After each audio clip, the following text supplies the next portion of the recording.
We are Boogarins from Goiânia, Brazil, and we are Boogarins, no individuals on this.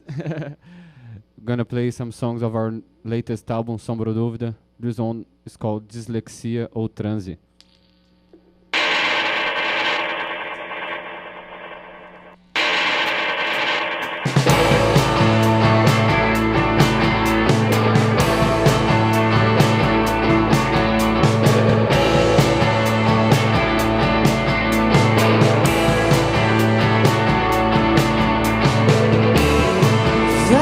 Diz que me quer longe, longe onde cê tá, eu tô. Vou parar com esse esconde, esconde, eu não brinco no amor. Eu não machuco ninguém, sou só meu bem.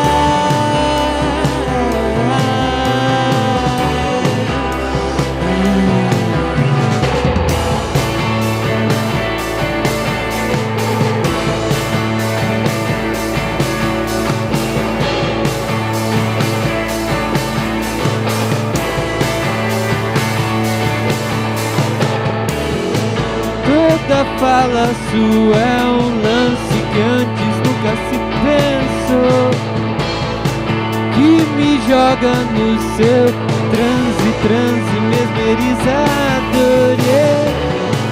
Não habito ninguém, sou só meu bem.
Yeah.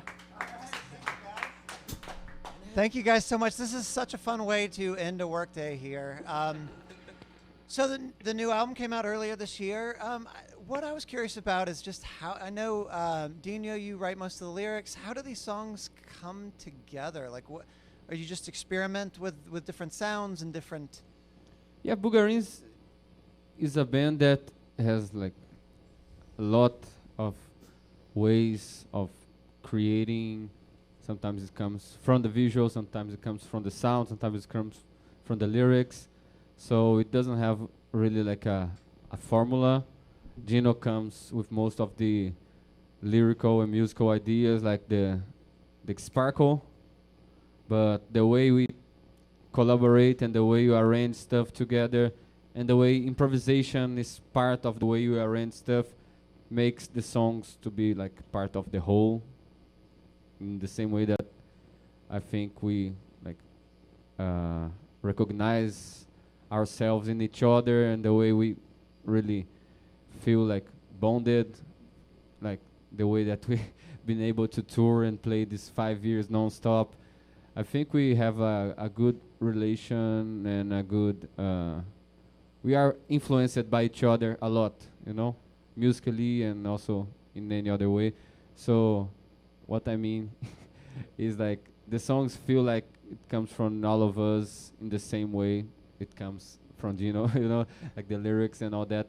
So it's really difficult for us. That's even like not a really good like PR way of doing stuff, like we can't really like say that our songs are about something really concrete because it's really abstract, but we four understand what it is and how it came together. Yeah, you can hear that in the music, just your relationship with each other and just the way that you're interacting musically. Well, tell us a little bit about what you're going to play next. Next song is Invenção.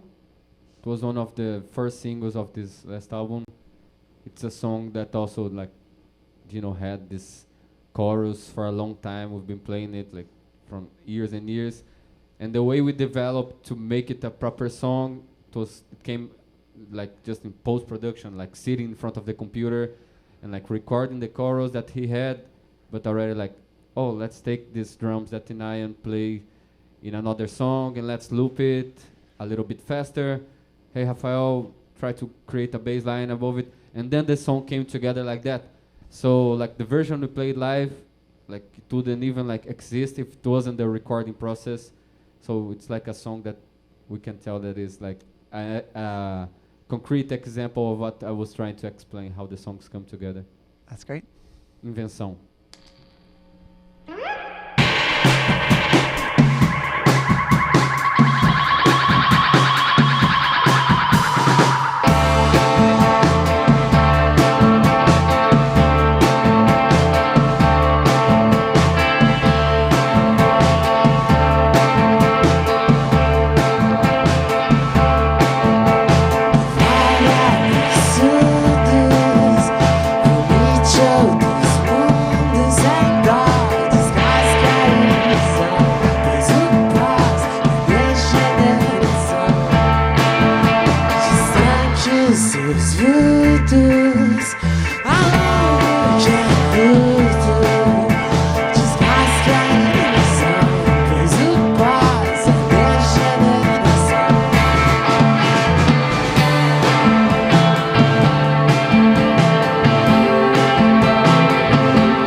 Obrigado.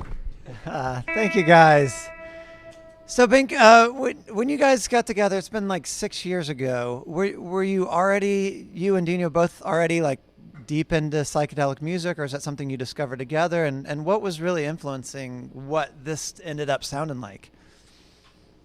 Psychedelic music, I think wasn't the term we would say, but like Dino was really into the 60s mod, garage thing.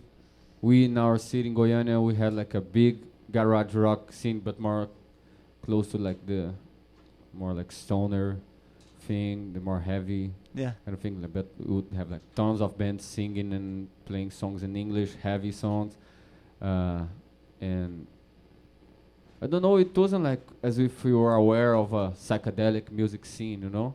Mm-hmm. But we liked the 60s. I would like the Kinks, we like Yeah. the early Pink Floyd, like Brazilian 60s music. But we we were into other stuff way more than that, exactly. But we had songs that were influenced by that 60s thing. When we were in high school, we were like writing my first songs together. Dino already had a band before, but it was like trying to write songs in Portuguese that had a feel that wasn't like the rest of the bands that we were hearing singing in Portuguese. By that time, it was like we always had like this feeling that the words and the melodies weren't working well together with Portuguese lyrics songs, and the way we were writing, for me, it felt like, oh, the songs are perfect. I could be like listening to them in a loop, you know. Like, so I was really encouraged by what we were doing, and we started like sending mails with those songs for people and like trying to see what people would relate. And I think once we had those songs of the first album ready, I had that kind of idea that like there was a psych scene happening. We were like aware of like Levitation Festival in Austin.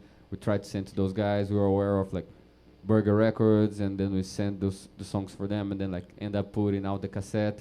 But it wasn't like a psych scene, a psychedelic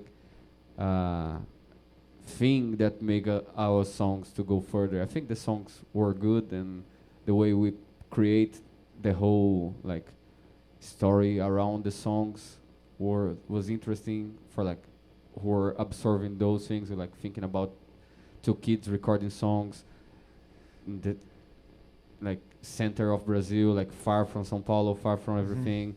Their first album, and like I think there was way more about than just like psychedelic, you know, like it wasn't just like the scene and the thing about specific stuff, but we understand that we have to get labels and get like the right names for things so they can move forward.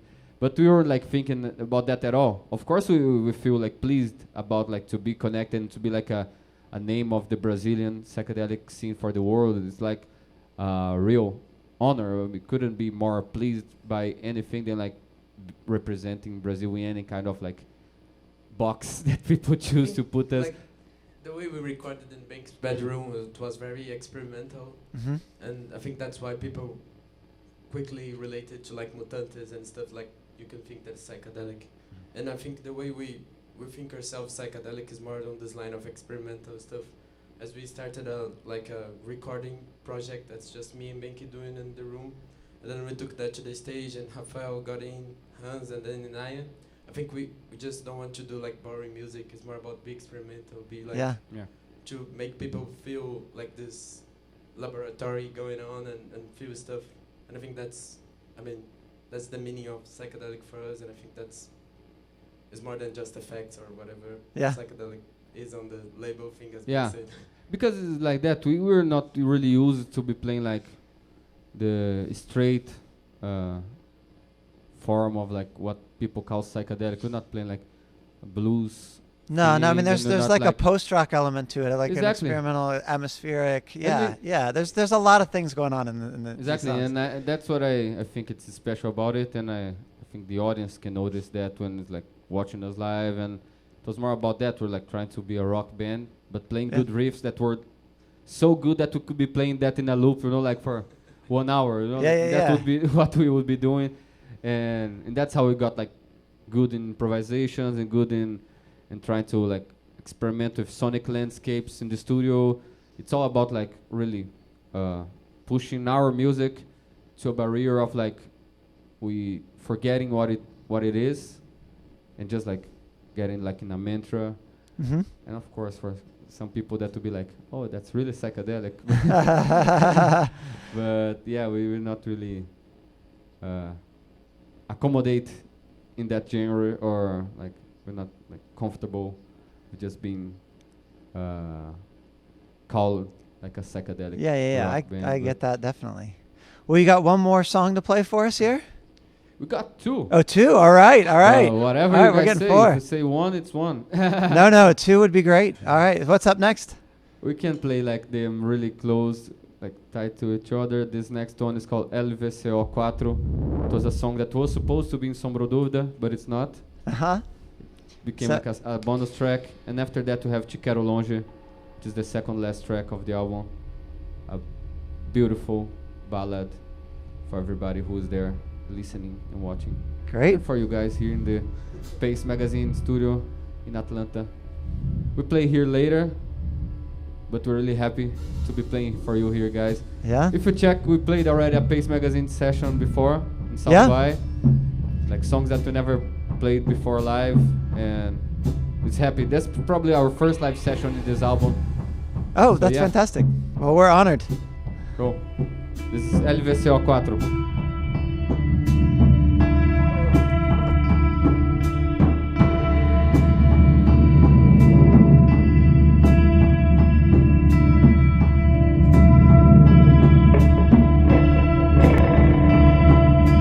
Vou tentar, a sorte não sair.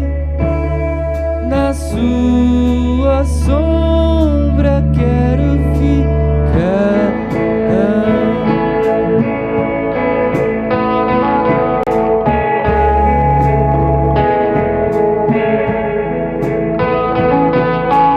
Dizem que é mais forte quem não ri, mas essa calma me fez mudar.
Thank you.